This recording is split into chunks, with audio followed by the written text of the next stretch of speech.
네, 반갑습니다. 오늘 1월 28일입니다. 목요일 서장 공부 모임 시작하도록 하겠습니다. 오늘 130회째네요. 402쪽입니다.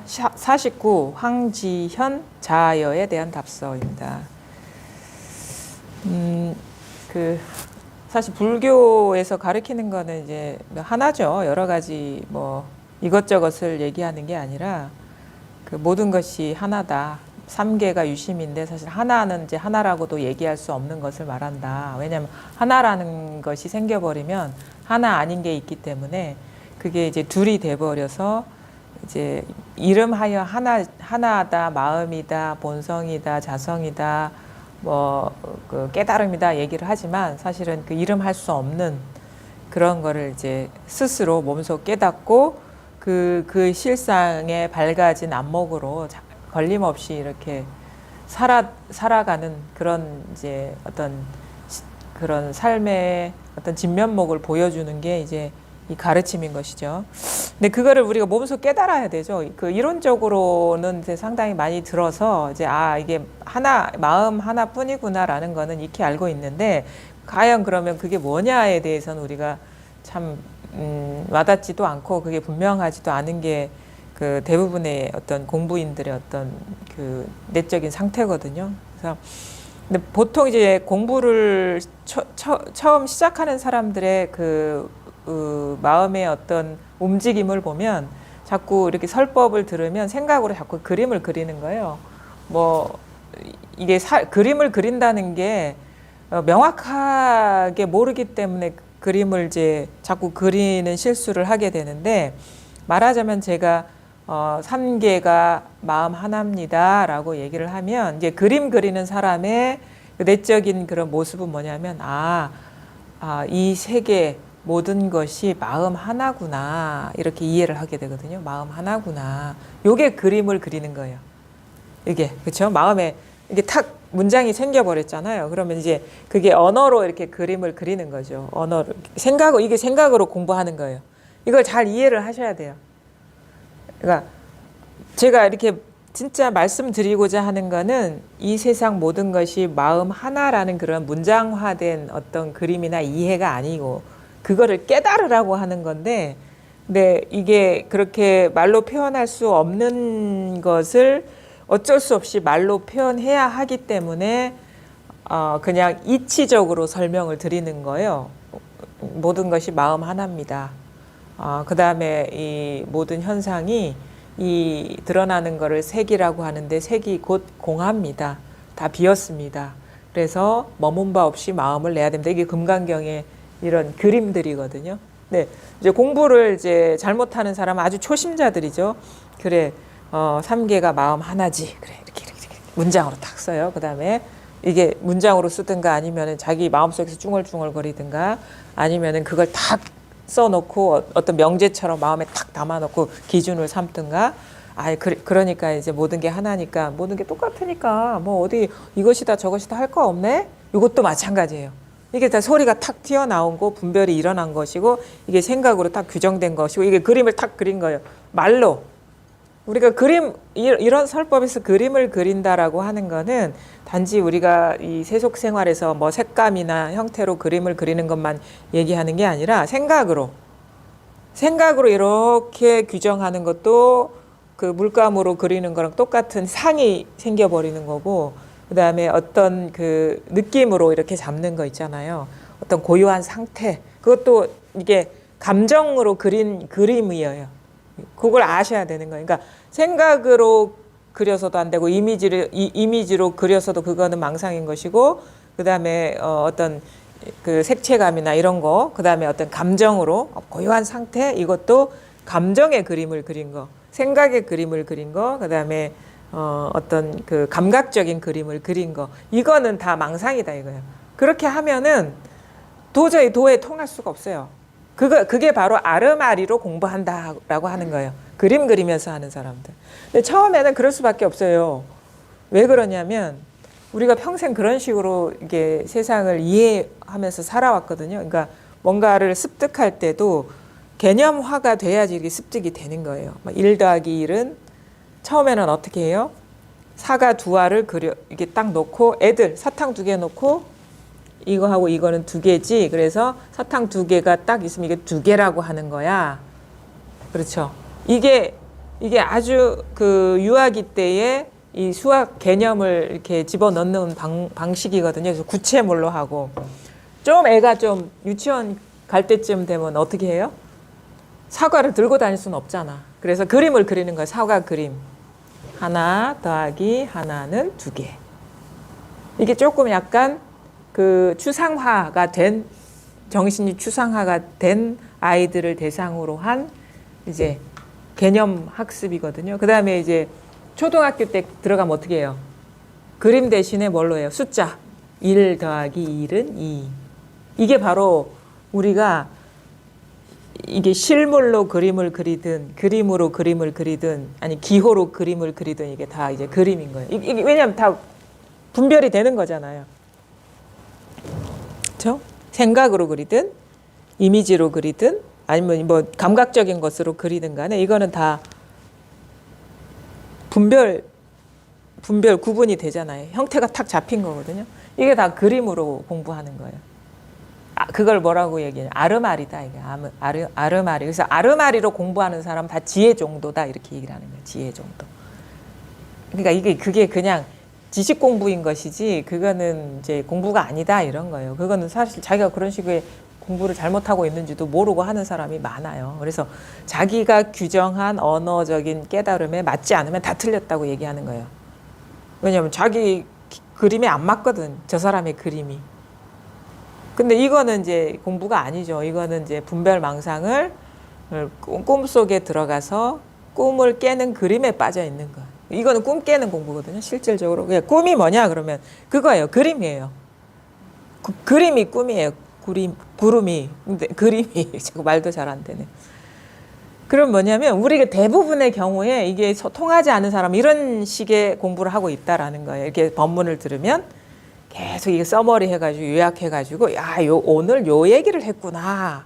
근데 쟤는 얘기를 하는 게 아니에요. 이거는 그러니까 말할 수가 없거든요. 왜냐하면 분명히 이거는 금강경에서 이거는 그거 있잖아요. 그 색으로도 볼 수 없고 소리로도 볼 수 없고 뜻으로도 볼 수 없다 했거든요. 근데 그 색으로도 본 거나 소리로 본 거나 뜻으로 본 건 다 그림이잖아요.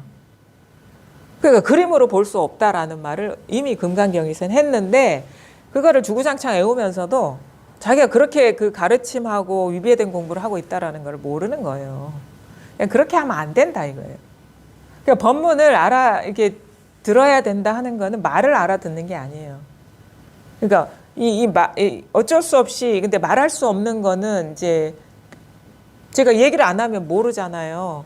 그 석가모니도 딱 깨닫고 나서 이거는 중생들이 도저히 알아들을 수 없는 것 같아서 내가 진짜 그만 이 얘기를 하지 않겠다 하니까 제석천이 내려와서 그래도 알아들을 근기가 있는 사람이 있을 것입니다 하면서 설득을 해서 이제 법문을 하기 시작했는데 왜 그렇게 좌절을 했냐면 이걸 말로 표현할 수가 없는 거예요. 그러니까 그림으로 그릴 수 없는 그런 살림살이이기 때문에 근데 우리가 뭔가를 전할 때는 다 그림으로밖에 이렇게 표현이 안 되는 거예요. 그렇죠? 우리가 다 보십시오. 뭔가 의사소통하는 게 보면은 다 그림이에요.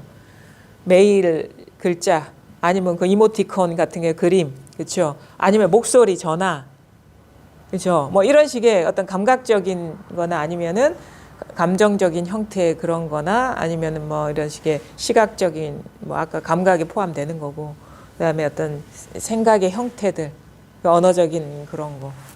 근데 이거는 그렇게는 표현할 수가 없어요. 왜냐하면은 세상을 구성하는 게 그런 식의 것으로 구성이, 그러니까 우리가 알고 있는 세계가 그거거든요. 생각이거나 감정이거나 아니면 어떤 여러 가지 감각이거나.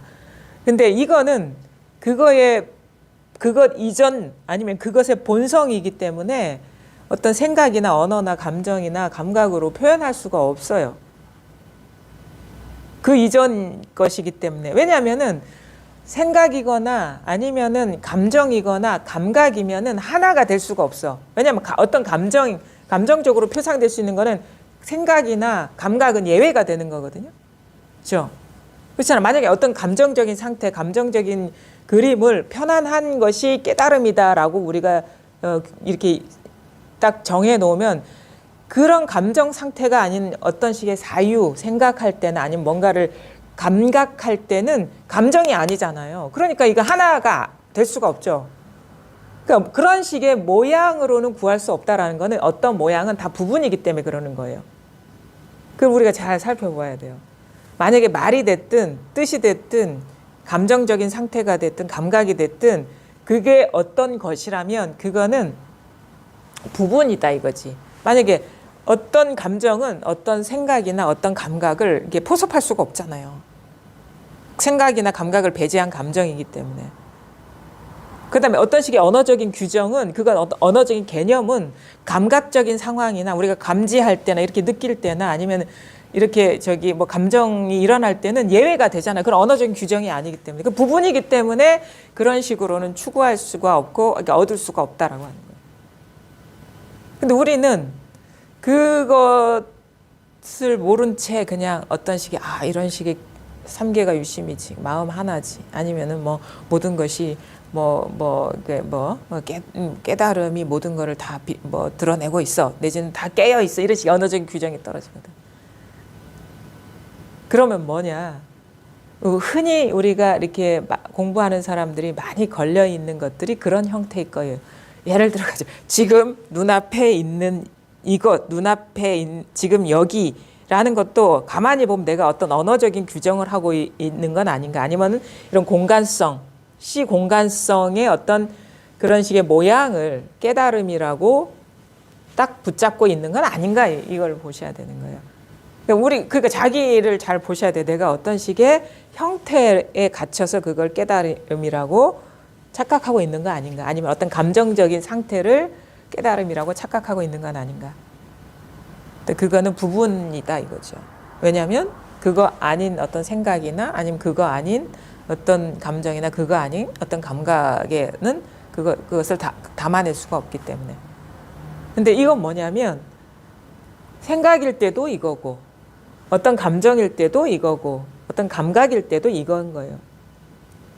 더 구체적으로 얘기하면 과거에 그러니까 우리가 이런 거 있잖아요. 우리가 어떤 학문적인 거를 볼 때 역사를 막 한국사니 세계사니 뭐 동양 역사니 배우잖아요. 그러면 너 중국 역사를 한다 하면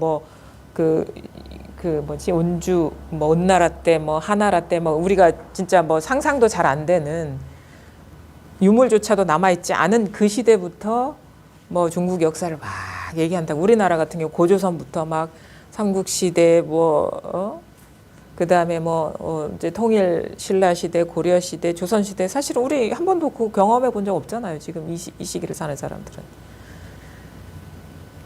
그렇죠?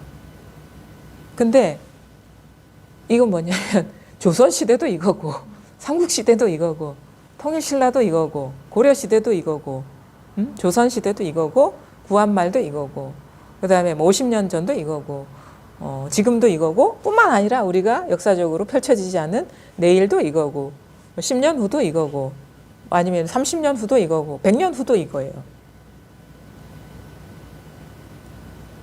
그 하나의 어떤 생각일 뿐이고 어떤 지식일 뿐인데 그 모든 역사가 다 이거예요. 구체적으로 얘기하면 또 이런 생각으로 지식으로 얘기하기는 한도 끝도 없죠. 우리가 지금 배우는 학문이 얼마나 다양합니까? 철학, 과학, 뭐 사회, 정치, 뭐 인류학, 심리학, 뭐 언어학, 뭐 수학, 그 있잖아요. 인공지능부터 시작해서 의학 다 이거예요. 모든 학문 현재 우리가 배우고 있는 모든 지식이 이거예요. 앞으로 사실 뭐 어떤 새로운 학문이 나오더라도 이거예요. 그러니까 어떤 생각이나 지식만 보고도 이렇게 폭넓고 다양한 것까지도 이거라. 그러면 감정도 마찬가지죠.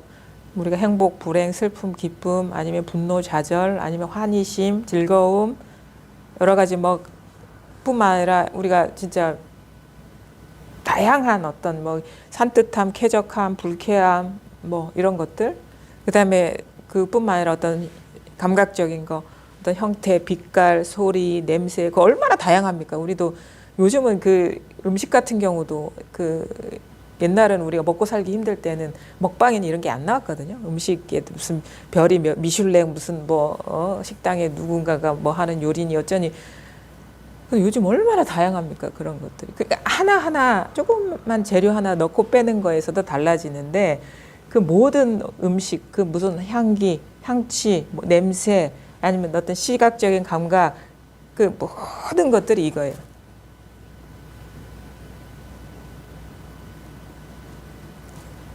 헤아릴 수 없는 감각들, 헤아릴 수 없는 감정들, 헤아릴 수 없는 생각들, 그 모든 경험이 이거예요. 그러면 어떻게 되냐면 그것이 형상화되기 이전의 일이 아니라면 우리는 하나가 될 수가 없는 거예요. 어떤 식의 대상이 아니다 이거예요. 어떤 식의. 근데 우리 내면을 가만히 보면 사실 모든 것이 여기에서 그런 식으로 이렇게 폭포수처럼 팍 퍼져나가고 있어요. 그게 뭐 과거, 현재, 미래가 됐든 역사가 됐든 아니면은 뭐 감정이 됐든 그 헤아릴 수 없는 감각들이 됐든 그냥 여기에서 다 펼쳐지고 있는 모든 시공간성. 근데 이상하게 우리 분별을 보면은 이제 이게 이 뭔가 이걸 문에 표현을 하거든요. 문 안으로 들어와야 된다 이렇게 표현을 해요. 근데 가만히 제가 공부하던 그런 여정을 가만히 살펴보면 가장 의식이 거칠 때가 어떤 때냐면 분별이 치상할 때는 막 과거에 막 떨어질 때, 막 미래에 이거는 너무도 뭔가 뭐랄까 생각이 이게 우리가 깨닫기 이전 상태를 말하는 거예요. 깨닫기 이전 상태 막 과거에 갔다 미래에 갔다 막 과거에 막 억울한 그 감정 상태 떠올려서 막 뭐 감정의 소용돌이에 빠졌다가 막 하다가 어떤 가르침들을 보면 그냥 눈앞에 뭐를 알아차려라 아니면 눈앞에 있어라 이런 식으로 표현하거든요. 그거는 만약에 그런 식으로 우리가 수행을 해보면 많이 생각이 좀 이렇게 좀 차분해지는 듯한 느낌이 들어요. 과거에 갔다 미래에 갔다 할 때보다 자기의 어떤 그 마음의 시선이 눈앞에 있으면 생각이 많이 쉬워지고 많이 안정감을 찾는 듯한 느낌이 들거든요. 어떤 눈앞에 딱 있으면. 이렇게 되면은 여전히 경계이긴 하잖아요. 그죠? 어떤 눈앞이라는 시간과 공간이라는. 근데 제가 보기엔 요게 바로 문 앞이라. 요게 문 앞이에요. 요게 문 앞인데 아직도 문 밖에 있다 이거지. 왜냐하면 경계에 빠져 있기 때문에. 근데 요 정도로 어느 정도 의식이 안정이 좀 이렇게 산란함이 사라지고 안정이 돼야 되는 게 여기 이렇게 딱. 근데 여기에 주저앉아 버리면 여전히 과거에 떨어진 거나 미래에 떨어진 거나 똑같은 경계에 떨어져 있고 그거는 시공간성 지금 여기라는 어떤 그 분별된 어떤 그런 경계 대상에 떨어져 있는 거거든요. 근데 이 마음이 여기에 있으면 갑자기 좀 차분해지고 멈춰지는 듯한 느낌이 들어요. 근데 여기에서 이 눈앞에 떨어지면 안 돼. 벌써 경계에 팍 떨어진 거야 이게. 이 여기긴 여기인데 경계에 떨어지면 안 되는 거야. 그 여기가 바로 우리가 통할 자리라는 거예요. 그래서 어떤 수행적인 방편들이 자꾸 눈앞으로 몰아오거든요, 의식을. 근데 여기서 머물러 버리는 사람들도 많아요. 왜냐면 여기 있으면 편하거든. 생각이 이렇게 막 거칠게 일어나지 않으니까. 근데 여기에서 문득 통해야 돼요. 모양 아닌 거예요. 대상 아닌 거예요. 그럼 어떻게 통하느냐? 제가 비법을 알려드릴게요. 이거 대상으로 보이죠? 지금 눈앞에 있거든요. 대상으로 보입니까? 아니, 솔직해야 돼요. 이 시점에서 솔직해야 돼. 뭐가 보입니까 지금? 죽비가 보입니까? 그러니까 대상으로 보입니까 하는 것도 약간 모호한 편이고 지금 죽비의 마음이 있죠. 죽비를 보고 계시죠. 죽비의 마음이 있죠. 죽비의 소리나 죽비의 어떤 움직임이 딱 있죠. 이게 바로 대상에 떨어진 거예요. 마음이 여기에 떨어진 거예요. 여기에 떨어지면 안 돼. 마음을 일으키면 안 된다는 거예요. 이거거든요. 이건데 마음이 여기에 있으면 안 돼요. 근데 일어나죠. 그냥 일어나죠. 그냥 일어나거든. 마음이 여기에 움직이지 말라 이거지, 마음을. 죽비에 떨어지지 말라 이거지. 그러니까 그게 죽비에 떨어진 게 뭔지를 알아야 되는 그 감이 탁 생겨야 되거든요. 이거거든요. 근데 이 마음은 내가 이렇게 죽비로 쑤셔서 가르칠 수는 없어요. 왜냐하면 모양이 없기 때문에. 근데 분명히 여기 있거든요. 우리가 체험은 상이 드러날 때 체험을 하지 상이 없을 때는 체험을 못 해요. 왜냐하면 그러면 우리가 깊은 잠을 잘 때 체험을 해야 되거든요. 깊은 잠을 잘 때 상이 없잖아요. 그럼 체험을 해야 돼. 근데 그때는 마음이 있는지 없는지 몰라요. 상이 없으면 자각이 안 되는 거예요. 근데 상이 드러날 때 우리가 왜 깨닫지 못하느냐? 마음이 상에 떨어지기 때문에 깨닫지 못하는 거예요. 그래서 멈춰라 하는 거예요. 그 자리에 있어라. 죽비를 보라는 게 아니에요. 이건데 죽비를 보라는 게 아니에요. 그냥 이거야. 근데 잘 봐요. 이거거든요. 이건데 죽비를 가리키는 게 아니에요. 그걸 가리키는 거예요. 이거거든요. 이거거든요. 이건데 죽비를 가리키는 게 아니에요. 이걸 가리키는 거예요. 이걸 일어나잖아요. 그렇죠? 소리가 일어나거든요. 죽비에 마음이 없어도 일어나고 있죠. 그 있잖아요. 그 일어나는 거기가 있잖아요. 그걸 말하는 거예요. 마음이 이게 오면 그게 작동되고 있는지를 자각을 못하는 거예요. 경계의 상에 떨어지기 때문에. 붕 일어나잖아요. 그렇죠? 마음이 저기 없어도 저절로 일어나는 알 수는 없어요. 근데 묘하게 이게 작용하고 있잖아요. 그렇죠? 이게 귀로 듣는다, 뭘로 본다 이런 그 개념이 아니에요. 그냥 아무런 생각도 필요 없고 마음도 여기 없을 때 죽지 않았거든요. 이거 죽었습니까?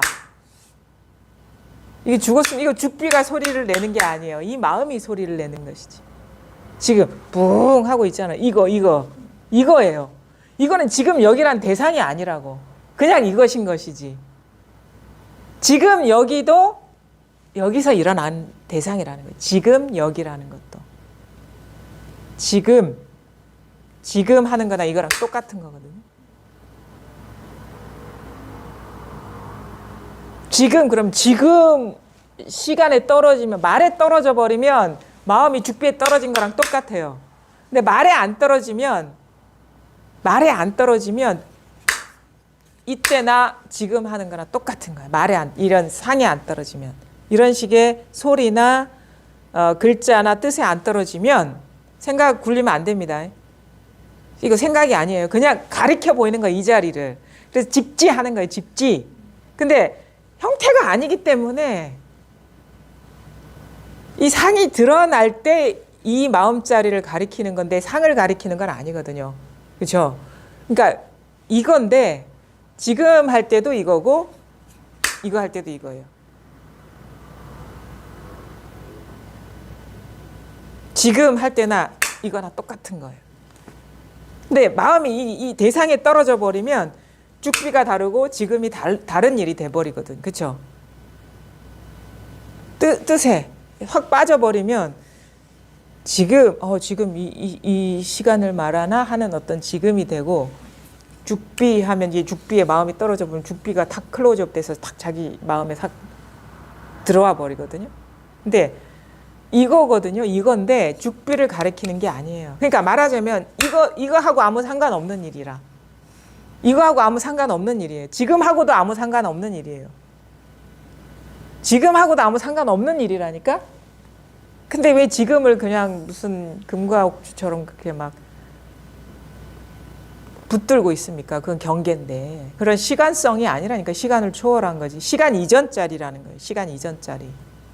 공간 이전짜리고. 그래야지 우리가 해탈을 할 수가 있는 거예요. 우리가 시공간에 매여 있으니까 구속받는 거거든요. 그러니까 지금 하거나 여기 하거나 이거나 가만히 있는 거랑 똑같은 거. 그게 바로 우리가 이 마음짜리다라고 하는 거예요. 생각으로 하는 게 아닙니다. 생각으로 하면은 벌써 죽비에 떨어진 거랑 똑같은 거예요. 생각이 그 뜻에 딱 갇혀버린 거예요. 그냥 이렇게 저절로 이렇게 일어나고 있죠. 이렇게 있죠. 있잖아요. 이거 죽지 않았거든요. 있잖아요. 이걸 가리키는 거예요. 이거 손을 가리키는 게 아니라 이거 이게 죽지 않은 게 있어요. 깨어서 모든 걸 다 드러내고 있는 거.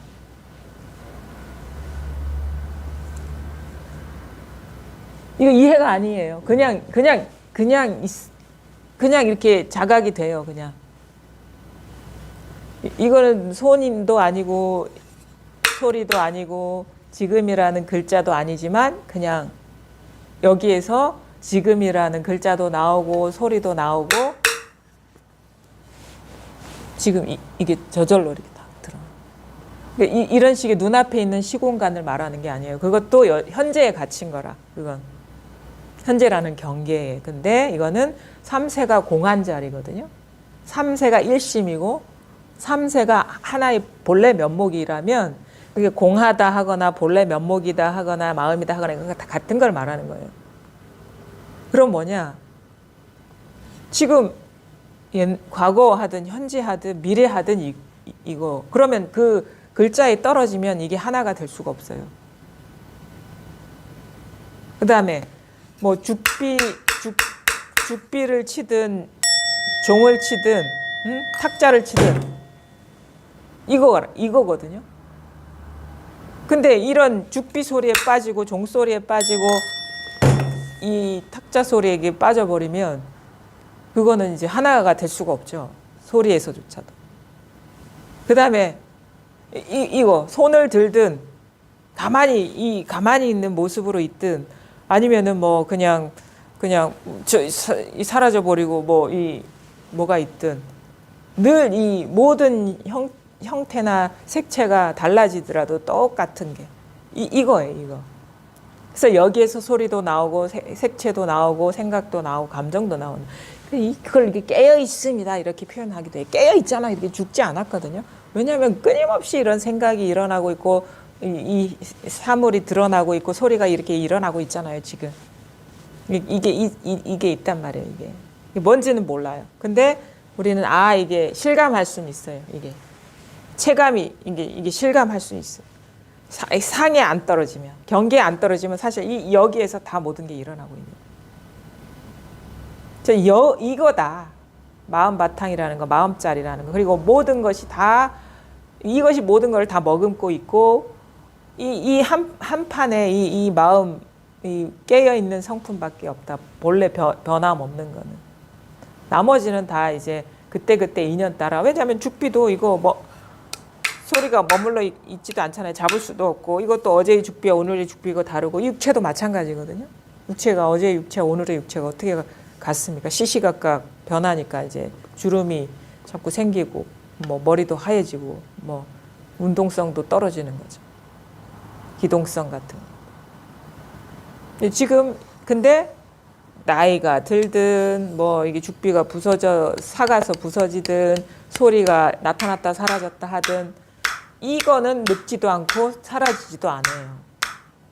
여기에서 사실은 모든 게 다 드러나고 있기 때문에 3세가 공하다 하죠. 왜 공하냐?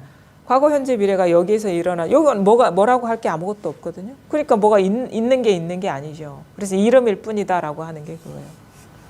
그 자성이 없다. 그러니까 실체가 없다 이거예요. 그다음에 얻을 수 없다. 왜? 실체가 있어야지 얻는데 이거는 어떻게 실체가 없는데 어떻게 잡으면 변해 있고 잡으면 변해 있는데 어떻게 잡는 손도 변해 있는데 어떻게 그게 잡을 수가 있겠습니까? 그래서 불가득 얻을 수가 없다. 근데 얻을 필요가 없어요. 이미 이것으로 부족함이 없고 우리가 이걸 떠난 적이 없는데 어떻게 두 번 얻겠습니까? 얻을 필요가 없는 거예요. 얻을 수가 없는 게 아니라 얻을 필요가 없는 거지. 그러니까 지금 여기도 아니다. 지금 여기라는 데 갇혀 있으면 그거는 상에 떨어져 있는 것이다. 그다음에 눈앞에 있는 공간 이거 눈앞에 있는 어떤 공간 경계에 떨어져 있는 것이다. 그러면 자 보세요. 지금 여기에 마음이 있잖아요. 지금 분명 있죠. 근데 저를 보지 마세요. 여기 저를 보지 마세요. 그냥 비추고 있는 게 있거든요. 지금 비추고 있죠. 그러니까 저를 비추는 그것이 이거를 비추고 있잖아요. 이거 종도 비추고 있고. 그 한 자리에서 나오는 거 아닌가요? 그 있잖아요. 그렇죠? 근데 그것이 형태만 비추느냐? 눈에만 있는 게 아니에요. 귀에도 있어요. 그게 그렇죠? 비추고 있죠, 지금. 비추고 있거든요. 비추고 있잖아요. 그러니까 제 손을 비추는 거와 이 소리를 비추는 게 다른 겁니까? 지금 비추고 있잖아요. 소리를 비추고 있거든요.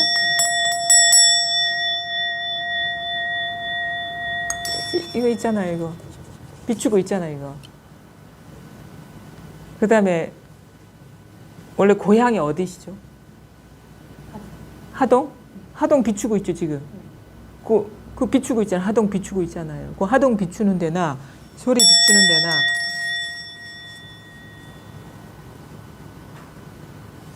다른 겁니까, 이게? 이건 생각입니까? 그냥 쓰고 있는 거예요. 그렇죠? 그 부산, 서울 이게 다 여기 이 일이거든요. 근데 이거는 눈앞에 있는 대상은 아니잖아요. 근데 모든 대상을 다 비추고 있잖아요. 이것이 과거를 비추지 않나요? 몇 년도에 태어나셨죠? 56년? 56년. 그때 하동에 떠오르고 있죠, 과거. 그게 거기에 있지는 않잖아요. 여기 있잖아요. 여기서 비추고 있잖아요, 과거도. 그럼 앞으로 내가 몇 년도에 어떻게 될까 하는 것도 여기서 비추고 있지 않나요? 그럼 눈앞에 있는 이것도 여기서 비추고 있지 않나요? 그럼 과거, 현재, 미래를 다 여기서 비추고 있지 않나요? 그거 있잖아요, 그거. 그건 이해가 아니거든요. 항상 그러고 있었지. 여기에서 모든 걸 우리가 다 비추고 있었어요. 엄마도 비추고 아빠도 비추고 자식도 비추고 하늘도 비추고 땅도 비추고 뭐 역사도 비추고 뭐 정치도 비추고 뭐 사회 문제도 비추고 뉴스도 비추고 있고 드라마도 비추고 있고 나라 이거 비추고 있잖아. 자기 몸도 비추고 있잖아요. 이렇게. 몸도 이게 대상이라는 거예요. 여기서 비추고 있는 거예요. 그래서. 아니 여기서 죽비를 비추는데 왜 몸은 안 비추겠습니까? 다 똑같은 것이. 그래서 이거는 대상이 아니에요. 이건 대상이 아니지만 나나 세계는 다 이게 여기서 비추어진 대상이라는 거예요. 지금 그러고 있잖아요. 지금 이거는 항상 죽지 않았어요. 항상 여기서 다 비추고 있지. 지금 비추고 계시잖아요. 이거. 이것이 지금 이 순간이라는 것도 비추고 과거도 비추고 있고 미래도 비추고 있고 뭐 옛날 내가 어디서 태어났다라는 것도 비추고 있고 무슨 사건도 비추고 있고 오늘 점심 뭐 먹었는지도 여기서 비추고 있고 그거는 눈앞에 공간이 아닙니다. 그냥 이거예요. 그러니까 나도 여기서 비추고 있는 거야. 이것이 살아서 다 비추고 있는 거야. 나도 여기서 비추고 있는 거예요. 이 하나를 말하는 거예요. 사실 이것과 이런 상이 분리되어 있는 건 아니거든요. 근데 우리는 요것만 봐, 상만 봐. 이걸 못 보고. 그래서 처음에는 상을 보지 말고 이걸 보라고 집중적으로 얘기를 하지만 나중에 알고 보면 이 상과 이것이 분리될 수가 없는 하나. 그래서 즉해 있다라는 건 같다라는 거거든. 색, 즉시 공 하잖아요. 그러니까 색, 즉 공, 공, 즉 색이라는 말은 즉이라는 말은 동일하다, 같다라는 거예요. 하나라는 거거든요. 한 덩어리다. 근데 처음에는 그러니까 진짜 우리가 이 안목이 열리면 이거를 볼 줄 알아야 돼요. 색이 곧 공이고 공이고 색이. 근데 우리는 안목이 안 열리면 색만 봐요. 공이 없어서가 아니라 볼 눈이 안목이 안 열려서 그러는 거예요. 그러니까 색이 곧 마음임을 봐야 되는데 아직 마음이 뭔지 이게 감이 안 오니까 이게 모양만 보는 거예요. 모양에만 갇혀서. 근데 지금 이 순간 죽비가 드러낼 때 왜 죽비 따라가지 말라 하냐면 이거는 너무 잘 알아요. 우리가 형태는. 근데 이거를 모르기 때문에 한번 이거를 봐야 된다. 그래야지 나중에 이게 뭔가 이 공부가 이렇게 명확해지고 보면 이거와 공이 어디 있느냐 죽비에 있다. 따로 있는 게 아니다라는 게 확연해지는 게 그게 우리가 보통 뭐 0도에 있다가 180도 갔다가 360도 간다 뭐 이런 얘기를 하는 거거든요. 그걸 이제 화엄 교학에서는 이렇게 얘기죠. 뭐 사법계, 이법계, 뭐 이사법계, 사사법계 이런 식으로 그게 어떻게 보면 내적인 공부의 여정을 말하는 거예요. 내적인 변화. 처음에는 사법계라는 거는 사무회 이런 식으로 표현하기도 하는데 그냥 우리는 이거 모양만 아는 거라. 중생세계라. 근데 이법계 그러면 이것이 공이구나라는 거를 깨달으면 우리가 금강경식의 어떤 그 버전 있잖아요. 모든 것이 이름일 뿐이다. 이게 다 공성이구나. 그게 뭐냐? 이 마음이 탁 자각이 되는 게 이법계. 모든 게 다 이 하나구나. 근데 이게 있어요. 그럼 나중에 또 공부가 어떻게 돼? 사라는 건 색이라는 뜻이야. 일사자를 써. 사와 이가 이치는 이제 마음이라는 뜻이거든요. 공이라는 뜻이고 사와 이 사와 이치가 장벽이 없구나. 한 덩어리구나. 그럼 한 덩어리가 되면 어떻게 돼? 사사무에 죽비에도 안 걸리고 종에도 안 걸리고 생각에도 안 걸리고 감정에도 왜? 텅 비워진 물결일 뿐이기 때문에 텅 비워진 이름일 뿐인 처음에 우리가 사법계일 때는 그러니까 이 현상만 따로따로 있는 것이라고 여길 때는 다 걸려 넘어져요. 죽비 따로 있고 자성이 따로 있는 줄 알았거든. 근데 이게 다 이 모양이 다 이 마음 하나구나라는 걸 깨닫고 딱 보면은 있는데 있는 게 아니기 때문에 안 걸리는 거예요. 그게 이제 공부의 어떤 내적인 변화 여정을 말하는 거거든요. 지금 뭐냐? 이거 깨치지 못하면 이게 공이라는 걸 깨닫지를 못한 거예요. 지금 한 발짝도 움직이지 못한 거지. 영도라 그냥 영도. 근데 그게 뭐냐? 문득 탁 이걸 깨달아야 돼. 뭘 가르치냐? 죽비의 소리가 됐든 아니면 사람 소리가 됐든 생각이 됐든 감정이 됐든 이거구나. 텅 빈 마음이구나 이게. 이거 하나에서 다 이게 나오고 있구나라는 걸 깨달아야 돼. 그 아직 시작도 못한 거라 이게 깨닫지 못하면. 그냥 중생인 거예요. 그냥 중생. 그냥 아무것도 그냥 그 분별에 갇혀 있는. 그러니까 한번 그래서 경계를 한번 떠나봐야 된다 이게. 지금 잘 보십시오. 이거 생각이 아니에요. 이거는 그냥 경험을 말하는 거예요. 지금의 경험을 가리키는 겁니다. 이건 생각이 아니고 현실, 실제를 가리키는 거예요. 실제는 생각의 대상이 아니거든요. 지금 가만히 있어요. 움직이지 말라고. 마음은. 눈이 여기 오면 안 돼. 마음의 눈이. 그냥 그 자리에 계셔요. 그 자리에 가만히 계셔요. 이거를 알아들으라는 얘기가 아니에요. 그냥 있으라는 얘기예요. 어딘지 모르게 깨어서 일어나고 있죠. 깨어서 일어나고 있잖아요. 죽진 않았잖아요. 귀가 듣는지 눈이 듣는지 알 수는 없지만 귀가 듣는다는 건 개념이고 생각이고 그걸 일으키지 않아도 잘 일어나고 있잖아요. 그렇죠? 사실 이 마음에서 일어나고 있는 비추고 있는 소리거든요.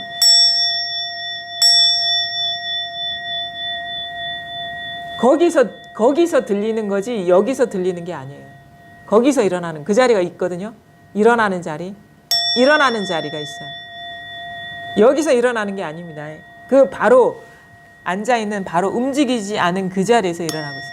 그 마음자리를 두드려 패는 거예요. 지금 종을 때리는 게 아니라고. 그게 직지라는 거는 마음을 직지인심이라는 건 그 마음을 가리키는 거지 종을 가리키는 게 아니라니까. 그래서 자꾸 종에 떨어지면 돼요. 자기 마음을 놓쳐버리면 되냐고. 마음자리에 있어야지.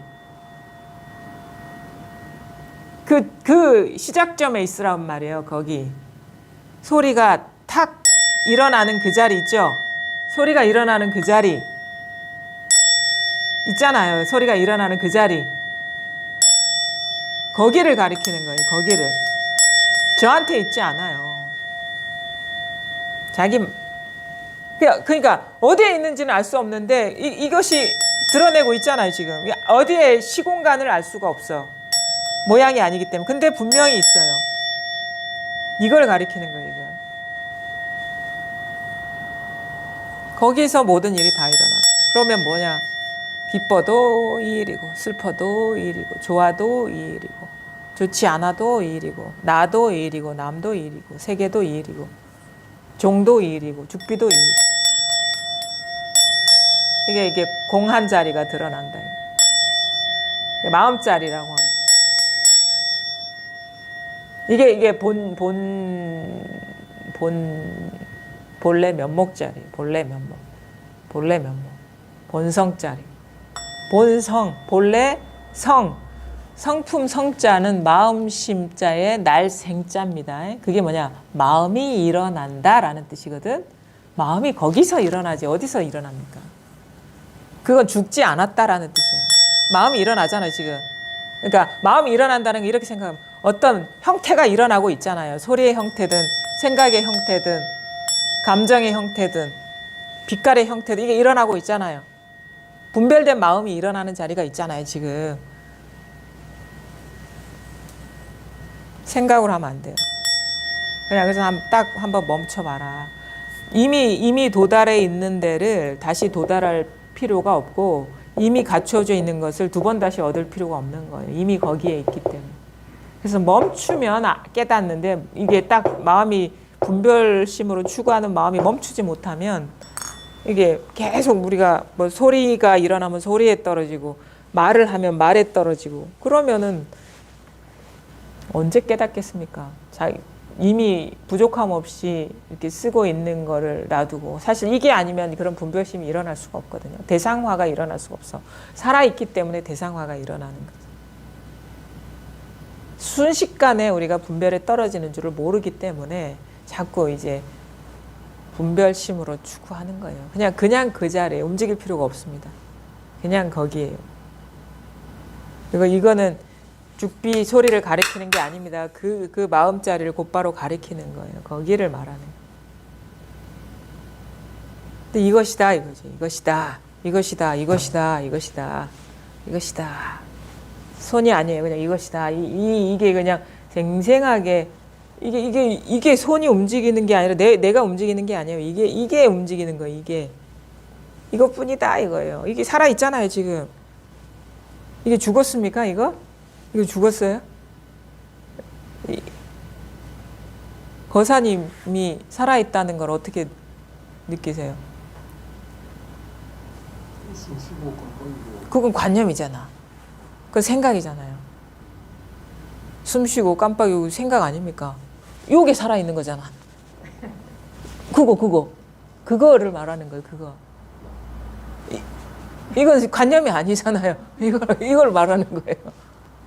이 살아있잖아요. 한번 느껴보세요. 이거를 말하는 이거 깜빡깜빡하고 이건 생각이 아니잖아요. 그냥 이거 살아있잖아요. 이거 살아있잖아요. 이거 사실 이거 쓰고 있지 않나요, 우리가? 이게 없으면 어떻게 하늘이 드러나고 땅이 드러나고 세상이 드러나겠습니까? 그렇죠? 깨달음도 여기서는 망상이라니까, 상이라니까요. 부처도 여기서는 상이고 뭐 저도 마찬가지예요. 저도 이게 아니면은 제가 누군지도 알아볼 수가 없고 자기가 누군지도 알아볼 수가 없어요. 이게 살아있지 않으면. 살아있잖아요. 어떻게 소리가 확 일어나는 거 이거 살아있는 거를 증명하는 거 아닌가요? 오토바이 싹 지나가잖아요. 이거 있잖아요. 그렇죠? 그래서 도가 뭡니까? 어떤 선사 눈을 깜빡깜빡한다고 이렇게. 그 차나 한 잔 하라는 것도 마찬가지예요. 이걸 가리키는 거예요. 이거 있잖아, 이거 소리를 가리키는 게 아니거든. 그래서 옛날에는 그러니까 말로 이렇게 하면은 개념화에 떨어진 그 어떤 내용이 되잖아요. 근데 그래서 지난 시간에도 얘기했는데 뭐 부처와 조사를 넘어선 자리가 뭡니까? 호떡 이렇게 호떡을 가리키는 게 아니에요. 이걸 가리키는 거지. 그럼 뭐 어떤 스님은 뭐 범어사처럼 저 뒤에 무가 많이 있더라 뭐 이런 식의 표현을 하기도 하고. 그게 무를 가리키는 게 아니에요. 이걸 가리키는 거예요. 이거.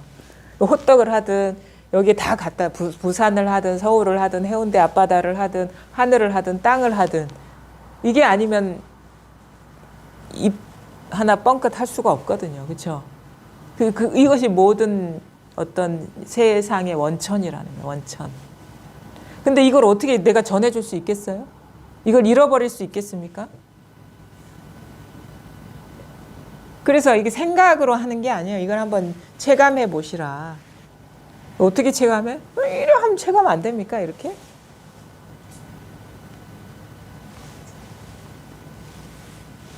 이거 뭔지는 모르겠는데 이거 분명하거든요. 뭔지는 모르겠는데 이게 분명하지 않나요? 그래서 차 한 잔 해도 이게 분명해요. 왜냐하면 여기에서 차고 더운 줄을 다 알잖아요. 저절로. 그래서 왜 황벽이 임재를 때렸겠어요. 맛 좀 보라 이거지. 이 맛을 좀 보라. 아무 말 않고 때렸거든요. 그러면 이게 살아있으니까 아픈 줄을 아는 거예요. 때린 줄도 아는 거고. 이걸 곧바로 가리키는 거지, 이거를. 있잖아, 이거. 이거 곧바로 아주 친절한 가르침인 거예요. 아주 친절한. 직접적으로 탁 찔러 보인 거예요. 자기 허벅지라도 꼬집어 보십시오, 한번. 있잖아, 이게 있잖아. 이 황벽이 이런 식으로 임재한테 가르쳤단 말이에요. 그 생각으로 돌아가면 안 돼요. 생각으로 돌아가면 그냥 직접적인 거예요. 직접적인 거. 이거 봐봐. 지금 머리 돌아가는 소리가 들려요, 지금. 그러면 이제 천리말리 어긋납니다. 서장 한번 해볼게요. 402, 49. 황지현 자여에 대한 답서. 편지를 받아보고 이 일대사 인연을 위하여 매우 힘을 쏟고 있음을 알았습니다.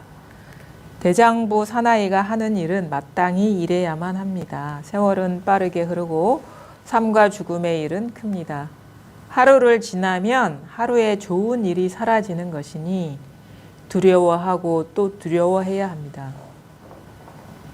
님께서는 혈기가 왕성한 한창 나이라서 바로 업을 지으면서 좋고 나쁨을 구분치 못할 때인데도 그 마음을 돌려서 위 없는 깨달음을 배우시니 이것은 세계에서 가장 만나기 어려운 영리한 사람입니다.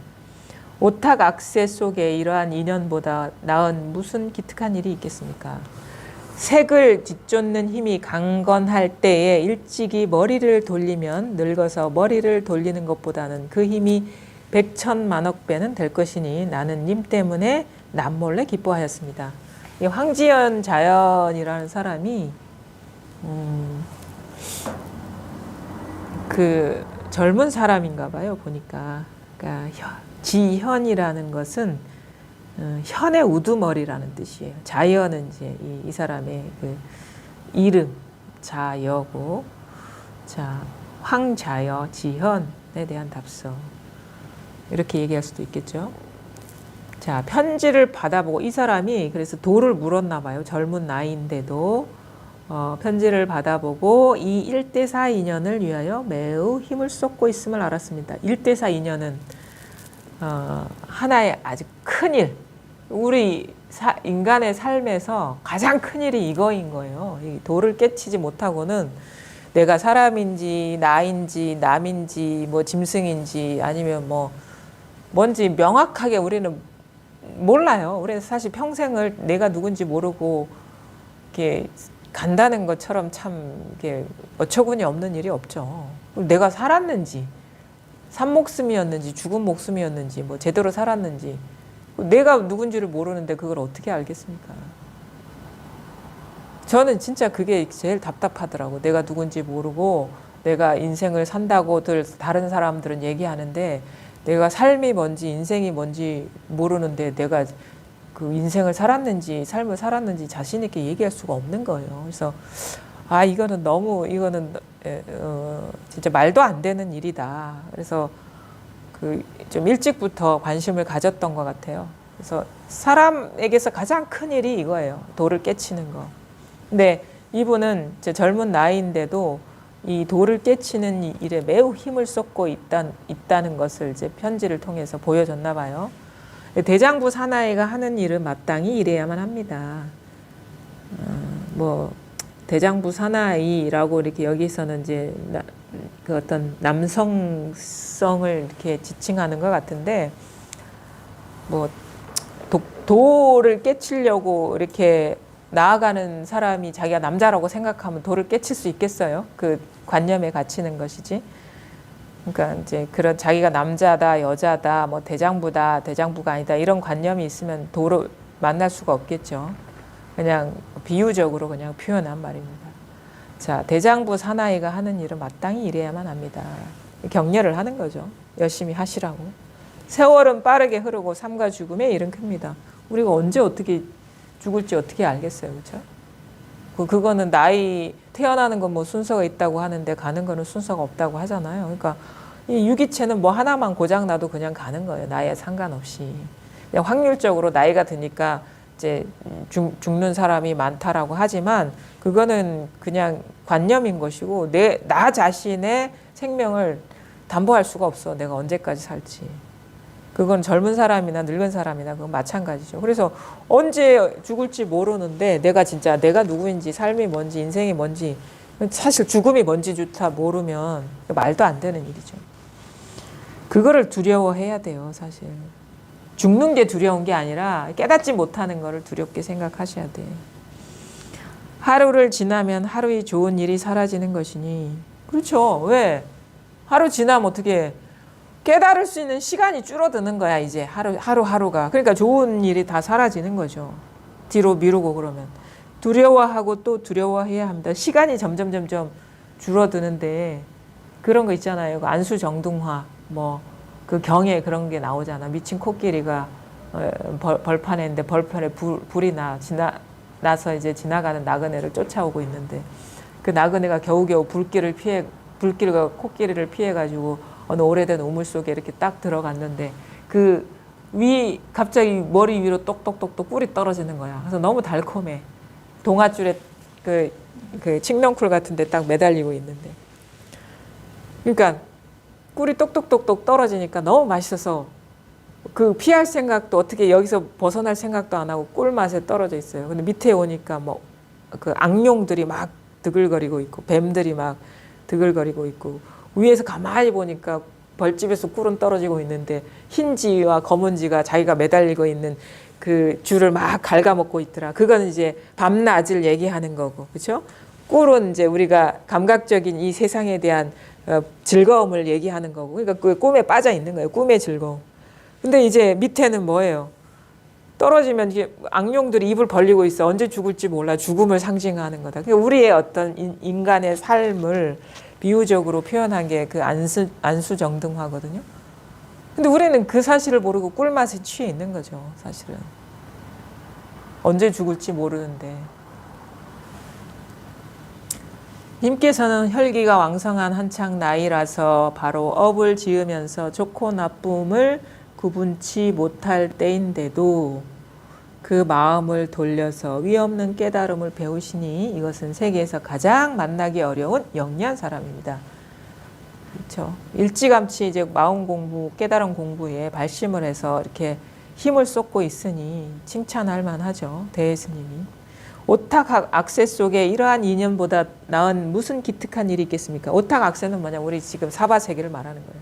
온갖 괴로움이 득식을 거리는 이 세계에, 그러니까 이거를 뭐 크게는 5가지로 구분하는데 그냥 그 흐리고 밝지 못한 이 부정이 막 득식을 거리는 이 세계를 그냥 오탁 악세, 더러운 세상이란 뜻이죠. 더러운 세상이다, 이거, 이 사바세계가. 그런 식으로 이제 표현을 해요. 깨끗하지 못하다, 오염돼 있다. 사실 깨닫고 보면 그것도 아닌데, 그냥 밝지 못한 것일 뿐이지, 뭐 더러운 것도 없고 깨끗한 것도 없죠. 자기 생각에 다 속고 있는 것이지. 색을 뒤쫓는 힘이 강건할 때에, 그 색이라는 건 뭡니까? 아까도 얘기했죠. 그 모든 모양, 분별상을 말하는 거예요. 그게 생각의 형태든 감정의 형태든 감각의 형태든 어떤 욕구의 형태든 이게 분별된 모습을 색이라고 하는 거죠. 대상화될 수 있는 것. 그러니까 색수상 행식, 이거를 이제 그냥 대표적인 언어로 색이라고 이렇게 표현하는 거죠. 색을 뒤쫓는 힘이 강할 때, 우리 젊을 때는 되게 그런 감각적인 즐거움, 뭐 세상에 너무 진기한 게 많아 보이고 호기심이 많으니까 사실 마음 공부하기가 참 어려워. 유혹할 수 있는 게 많고, 근데 나이 들면 겪을 만큼 겪어봤기 때문에 별거 없더라 싶어가지고 이제 그걸 마음을 내려놓기가 쉬운데, 젊을 때 도를 이렇게 깨닫겠다고 그 색을 놓아버리기가 쉽지 않은데, 이제 머리를 돌려서, 색으로 향하던 머리를 돌려서 자기 본질, 본성으로 이렇게 돌이킨다면, 늙어서 머리를 돌이키는 것보다, 나이 들어서 마음 공부의 뜻을 내는 것보다 그 힘이 백천만억 배는 될 것이니 나는 님 때문에 남몰래 기뻐하였습니다. 그러니까 대도 젊은 사람이 공부하면 되게 기특했나 봐요. 왜냐하면 그 깨닫고 나서 뭐 젊은 사람이나 나이 든 사람이나 뭐 깨닫는 데는 나이 고하가 그렇게 문제가 안 되거든요. 근데 또 오히려 더 나이가 많으면 너무 분별 집착하는 그런 내용이나 그런 게 집착력이 더 강해질 수도 있어요. 이게 뭔가 좀 융통성이 없다 해야 되나? 뭔가 그런 면이 있어서, 왜냐면 오염이 많이 됐기 때문에, 오랜 세월 고착화가 됐기 때문에, 때도 왜 이렇게 막 갓 물든 때보다는 막 덕게 막 이렇게 덕게 쌓인 때가 닦아내기 어렵잖아요. 거기 그 프레임에서 벗어나기가 쉽지가 않다. 그리고 이제 젊기 때문에 깨달으면은 이제 보림할 수 있는 시간, 탁마할 수 있는 시간. 그래서 이 자리에서 힘을 얻을 수 있는 시간이 아무래도 길기 때문에 이제 선지식 입장에서는 또 이 사람이 또 힘을 얻어서 많은 사람들을 구원해낼 수도 있고, 자기 삶에서 진짜 흔들림 없이 살아갈 수 있는 그 역량 있는 사람이 될 것이기 때문에 이게 기뻐하겠죠. 남몰래 기뻐한데 대놓고 기뻐하지는 못하나 봐요. 이전에 써보낸 법어를 때때로 살펴보았습니까? 이전에도 뭔가 법어를 내려보냈나 봐요. 편지라든가 이런 거를. 법에 대한 가르침을 담은 말씀이겠죠. 첫째로 명심할 것은 마음을 일으키고 생각을 움직여서 속으로 욕심을 내어 조급해하며 급하게 깨달음을 찾아서는 안 된다는 것입니다.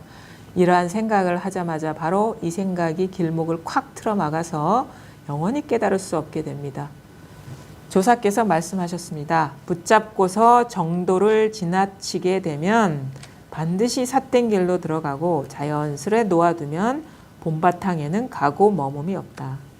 이것은 곧 조사께서 사람을 위하여 정성껏 털어놓으신 말씀입니다. 그러니까 아무래도 좀 혈기왕성하고 젊은 사람이기 때문에 완전 용을 써서 의도적으로 조작할 수 있는 그런 우려가 있기 때문에 너무 용 쓰지 말라. 그래서 그 검은고 조율하듯이 공부하라 하거든요. 너무 팽팽하게 쪼여도 안 되고 너무 느슨해도 좋은 곡조가 나오지 않는다. 뭐 우리 악기 이렇게 다룰 때 그렇잖아요. 그러니까 젊은 사람일수록 그 막 힘이 넘치니까 몰아붙일 수 있기 때문에 명심하라고 하는 거예요. 마음을 일으키고 생각을 움직여서 속으로 욕심을 내요. 욕심 내는 게 용 쓰는 거죠. 왜 그러냐면 용 쓰는 그것이 에고이기 때문에 그래요. 그러니까 자기가 공부의 주인공이 돼서 공부를 한다면 그것이 바로 어긋난 거거든요. 에고가 힘을 잃고 사라지는 공부를 에고가 힘을 써서 하면 그건 거꾸로 하는 공부이기 때문에 그렇게 되는 것이고, 만약에 놓아버리면 어떻게 돼요? 습관대로 살아가기 때문에 깨닫지 못한다. 그래서 너무 욕심을 내지도 말고 너무 놓아버리지도 말라. 이런 가르침을 항상 해요. 그게 가장 에고가 힘을 못 쓸 수 있는 그런 어떤 심적인 상태이기 때문에 욕심을 내어 조급해하며 급하게 깨달음을 찾아서는 안 된다는 것입니다. 이러한 생각을 하자마자 바로 이 생각이 길목을 탁 콱 틀어막아서 영원히 깨달을 수 없게 됩니다. 그러니까 막 욕심을 내버리면 이게 탁 그 깨달음의 길목을 꽉 틀어막아가지고 영원히 깨달을 수가 없다. 조사께서 말씀을 하셨습니다. 붙잡고서 정도를 지나치게 되면, 그러니까 정도를 넘어서게 되면 너무 이게 꽉 붙잡아서 그 과하게 되면 반드시 삿된 길로 들어가고, 그 다음에 자연스럽게 놓아두면 본바탕에는 가고 멈이 없다. 그러니까 이게 이상하게 마음의 어떤 조작을 빼는 공부거든요. 마음의 힘을 이렇게 빼는 공부예요.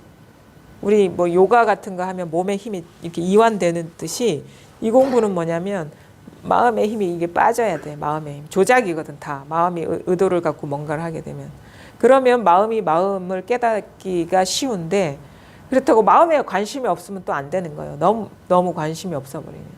근데 이거는 깨달아야 되겠는데 도대체 어떻게 할 방법이 없고, 어떤 길이 보이지 않기 때문에 힘도 못 쓰는 상태. 이러지도 못하고 저러지도 못한 상태가 제가 보기에는 꽉 막힌 상태라기보다는 뭔가를 마음은 있는데 어떻게 하지 못하는 이제 이완된 상태라고 볼 수 있어요. 이러지도 못하고 저러지도 못하고. 마음은 간절한데 어떻게 길이 없어. 그러니까 힘이 없는 거야. 그러면 딱 그 자리에서 이렇게 깨닫게 된다. 다만 평소에 애쓰는 것을 일사무례 하지 마십시오. 이 문중에서는 애쓰는 것을 용납하지 않습니다. 나는 늘 사람들에게 이런 말을 합니다. 힘을 얻는 것이 곧 힘을 더는 것이고, 힘을 더는 것이 곧 힘을 얻는 것이다. 만약 한순간이라도 바라는 마음을 내어 깨달아 들어갈 곳을 구한다면 마치 사람이 자기 집 속에 앉아서 도리어 남에게 물어서 자기가 사는 곳을 찾는 것과 다를 바 없습니다. 다만 삶과 죽음이라는 두 글자를 콧마루 위에 붙여놓아 잊어버리지 말고 순간순간 화두를 자신에게 일깨워 주십시오. 일깨워 주고 또 일깨워 주면 낯선 곳은 저절로 익숙해지고 익숙한 곳은 저절로 낯설어집니다. 이 말은 이미 공상도인에게 보낸 편지 속에도 썼습니다. 이 편지와 서로 바꾸어 한번 보시면 바로 알 수 있을 것입니다. 자, 보겠습니다. 다만 평소에 애쓰는 것을 일사무례 하지 마십시오. 대스님은 다른 사람들한테는 이런 애쓰지 말라는 얘기를 안 하는데, 이분한테 애쓰는 것을 일사무례 하지 말라고 하는 걸 보면은 많이 애쓰는 사람인가 봐요. 그래서 그 사람에 맞게 처방을 내리는 거거든요. 애쓰지 않는 사람한테는 머리에 불 붙듯이 공부를 하라 하고, 그 다음에 이제 너무 애쓰는 사람한테는 애쓰는 것을 일삼지 말라고 하고, 이 문중에서는 애쓰는 것을 용납하지 않습니다. 나는 늘 사람들에게 이런 말을 합니다. 힘을 얻는 곳이 곧 힘을 더는 것이고, 힘을 더는 것이 곧 힘을 얻는 것이다. 그러니까 힘을 얻는 것, 이 힘을 얻는 것, 이 힘을 얻는 것, 이 힘을 얻는 것은 힘을 더는 것, 우리가 분별 망상하는 그 힘을 더는 거예요. 이 힘을 얻으면, 왜냐하면 똑같은 힘이거든요. 내가 부여한 힘이기 때문에, 내 마음이 부여한 힘이기 때문에, 우리가 만약에 살아가면서 어떤 거는 쉽게 내가 집착을 놓을 수 있는데 어떤 거는 이게 잘 놓아지지 않는다. 이게 자꾸 때만 되면 일어나고 사로잡히고 한다. 그거는 그 밖에 게 나를 유혹해서가 아닌 거예요. 내가 그만큼 의미 부여하고 그거에 집착하기 때문에 그게 자꾸 시도 때도 없이 일어나는 거거든요. 그게 걸려 넘어지는 것이고. 그럼 뭐냐면 그 힘을 내가 빼버리면 그 힘은 사라져 버려요. 그 집착을 놓아버리면 그건 아무 힘이 없어져요. 그 경계를 경험할 때 옛날에는 큰 일이었는데 지금 보니까 아무 일이 아니고 나한테 전혀 어떤 마음을 이렇게 번뇌를 일으키는 어떤 대상이 아니구나라는 걸 우리가 알게 되거든요. 그러니까 공부를 하다 보면 느끼는 게, 만약에 우리가 배우자 간의 갈등이나 아니면은 상사와의 갈등이나 아니면 되게 나를 힘들게 하는 어떤 대상이 있다고 칩시다. 그러면 처음에는 그 문제 때문에 사실 마음 공부를 해요. 살아가는 게 원만하지 않기 때문에. 근데 이제 마음 공부를 하다 보면 이상하게 그 대상이 나한테 아무런 위력이 되지 않는다는 걸 경험하게 되거든요. 그건 뭐냐면 전체적으로 내가 어떤 대상에 부여했던 힘을 이렇게 회수하고 있기 때문에 그런 거예요. 전체적으로 평균적으로 경계의 힘이 떨어지고 있는 거예요. 현상이 달라진 건 아니에요. 근데 이상하게 옛날에는 이 사람이 큰 장애가 됐는데 지금 가만히 봐도 전혀 불편하지가 않아. 그건 뭐냐면 내가 대상화에 떨어져 있던 그 분별 집착심이 점점 약화되고 있기 때문에 그 가운데 특정하게 나를 괴롭혔던 대상도 아무런 장애가 없이 편하게 그 사람을 대하고 있다는 걸 알게 돼요. 저도 그랬거든요. 너무 결혼해가지고 힘들었어. 시댁 식구들 대하기가 너무 불편하잖아요. 진짜 한 20년, 30년을 전혀 인연 없이 살다가 어느 순간 딱 이분은 너의 엄마야. 엄마라고 생각해. 엄마라고 생각이 됩니까? 그런 얘기를 하더라도. 좋지, 엄마가 되는데 엄마가 어떻게 돼? 그게 이분은 너의 형님이야. 어느 순간 결혼 날짜와 전날은 남이었는데 그 뒷날은 어머니가 되고 언니가 되고 형님이 되는데 사람 마음이 어떻게 그렇게 변하겠냐고. 마음은 남인데 이름은 형님이고 어머니고 뭐 좀 황당하죠. 그게 참 한국의 결혼이라는 게 참 황당한 것 같아. 생각을 해보면 전혀 남남인데 어느 날 딱 특정한 날을 기준으로 해서 엄마가 되고 아빠가 돼. 그분이 누군지도 몰랐는데 황당하죠. 어떻게 엄마로 볼 수가 있어요. 이름은 어머니인데 마음은 남이잖아요. 솔직히 얼마나 불편해요. 그래서 제가 보니까 자기 엄마랑 산 만큼 같이 살아봐야 엄마가 되는 것 같더라고. 그렇게 되는 것 같아. 나중에 더 친해져요. 자기 엄마보다 더 오래 살아가지고. 물론 다 그렇다는 건 아닙니다. 어쨌든 간에 예를 들어가지고 그렇단 말이에요. 그러면 이거 어떻게 할 수도 없어. 어떻게 얘기를 해도 오해만 살만하고 불편함은 여전히 남아있고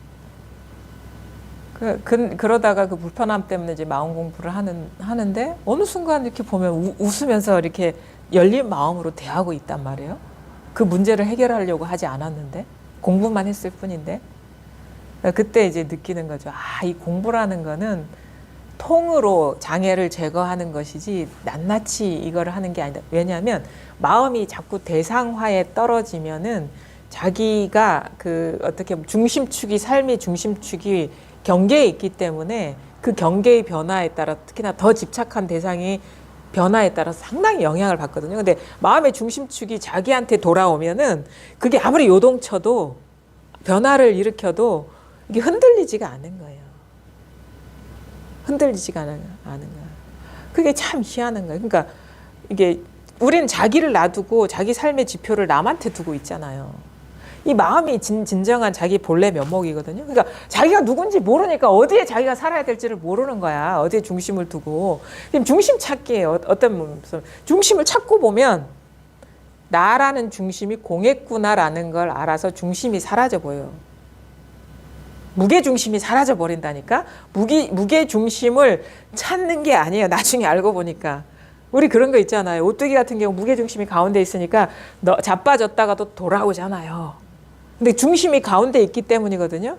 근데 처음에 공부할 때는 이 중심이 여기 있는 것 같아. 근데 나중에 알고 보니까 이것도 상이구나라는 걸 알게 되면 어떻게 돼?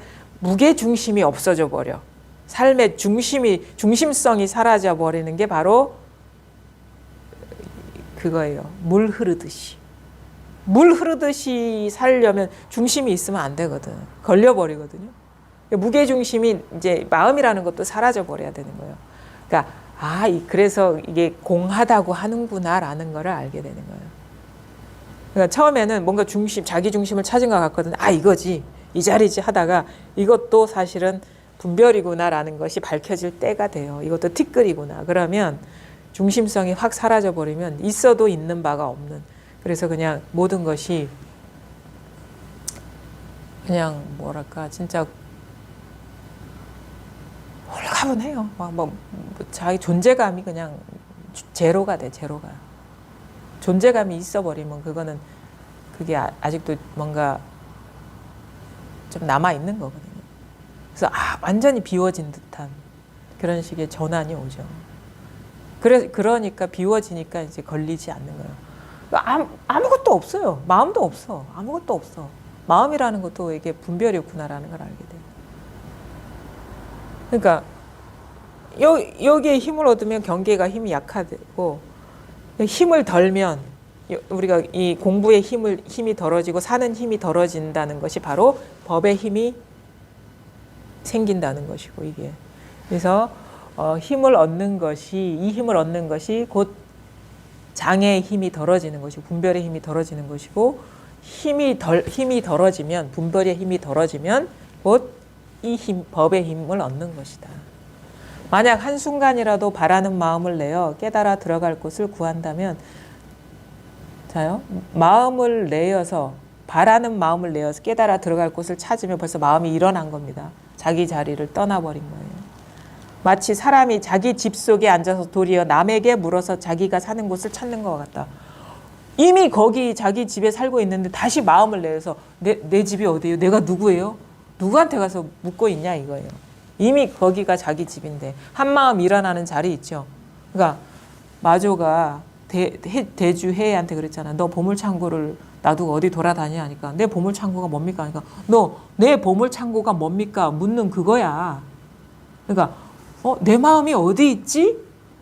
이것이다 이거야. 내 마음이 어디 있지 하는 이것이다 이거야. 여기서 찾는 마음이 그러잖아요. 깨달아 들어갈 곳을 구한다면 내가 누구지? 하는 이거라는 거예요. 근데 우리는 내가 누구지라는 뜻에 떨어져 버리거든요. 그 분별된 마음에. 그 분별심이 일어난 그 자리를 돌이키지 못하고. 그래서 움직이는 게 아니에요. 자기 그 자리에서 명료해지는 것이지. 마치 사람이 자기 집 속에 앉아서 도리어 남에게 물어서 자기가 사는 곳을 찾는 것과 다를 바가 없습니다. 다만 삶과 죽음이라는 두 글자를 콧마루 위에 붙여놓아 잊어버리지 말고 순간순간 화두를 자신에게 일깨워 주십시오. 만약에 조주 묻자 그러면 이제 내가 이게 죽을 날이 얼마 안 남았는데 항상 그 메멘토 모리라고 죽음을 기억하라 하거든요. 그러니까 그게 아주 공부하는 사람한테는 이게 좀 좋은 태도인 것 같아요. 저도 이제 공부할 때 내가 이 정도면 됐네 할 때 만약에 내가 죽는 순간에 이 힘으로 그거를 이겨낼 수 있을까 싶으면 아찔한 거예요. 그러니까 공부 더 열심히 해야지 이런 식으로. 우리는 그 가장 큰 장애를 극복해야지 공부가 제대로 된 거잖아요. 생사 문제. 그러면 만약에 지금 살만해 공부가 된 것 같아 그러면은 우리가 그냥 거기에 안주해 버리거든요. 근데 과연 내가 이 공부가 내가 생사가 왔다 갔다 할 때 힘을 전혀 못 쓸 건가 아니면 힘을 쓸 수 있는 건가를 보면은 미천이 드러나죠. 그러면 공부를 안 할 수가 없는 거예요. 주저앉을 수가 없는 거예요. 순간순간 화두를 자신에게 일깨워 주십시오. 일깨워 주고 또 일깨워 주면 낯선 곳은 저절로 익숙해지고 익숙한 곳은 저절로 낯설어집니다. 이 말은 이미 공상도인에게 보낸 편지 속에도 썼습니다. 이 공상도인은 이 황지연의 부인이에요. 부부가 같이 공부를 했나 봐요. 공상, 빌공자의 모양상. 그렇죠? 공상도인에게 보낸 편지 속에도 썼습니다. 이 편지와 서로 바꾸어 한번 보시면 바로 알 수 있습니다. 부인과 편지를 서로 바꾸어서 한번 읽어봐라. 또 똑같은 가르침의 말이 있으니까. 그러니까 부부가 같이 공부를 하니까 이제 부부가 같이 공부해도 물을 말은 따로 있는가 봐요. 편지를 따로 쓰는 거 보니까. 왜냐하면 이게 다르거든요. 자기 어떤 걸려있는 문제들이 다 다르니까 그거에 대해서 질문이 똑같을 수가 없죠. 아무리 같이 사는 사람도 이게 그 기질이나 어떤 그 자기가 걸려있는 문제들이 다 다르잖아요. 그럼 그 부분에 대해서 이제 질문을 하게 되고 또 공부의 어떤 진척도 다르고 안목도 다르거든요. 그거에 맞게 이제 묻게 되는 거죠. 당연한 거예요, 당연한 거. 그러니까 이제 이게 뭐냐 이거예요. 이렇게 얘기를 했는데 그냥 이거예요, 그냥 이거. 근데 이 손이 아니다. 손이 아니다. 이게 뭐죠? 이게 살아있음? 자기가 이게 살아있지 않나요? 살아있는 걸 한번 느껴보실래요? 생각이 아닙니다. 이거 살아있잖아요, 이거. 이거 있잖아요, 이게. 이게 그게 생명이라, 진정한 생명. 심장이 뛰는 게 생명이 아니고 그건 그림이고 심장이 뛴다는 그림이고, 이거 맛을 보시라고, 이 맛을 보시라고, 이 생명력을 한번 느껴보시란 말이에요. 이거를 말하는 겁니다. 손이 아니에요, 이건. 죽비도 아니고. 근데 이거를 그냥 곧바로 가리키고 있습니다. 네, 여기까지 하겠습니다. 네, 감사합니다.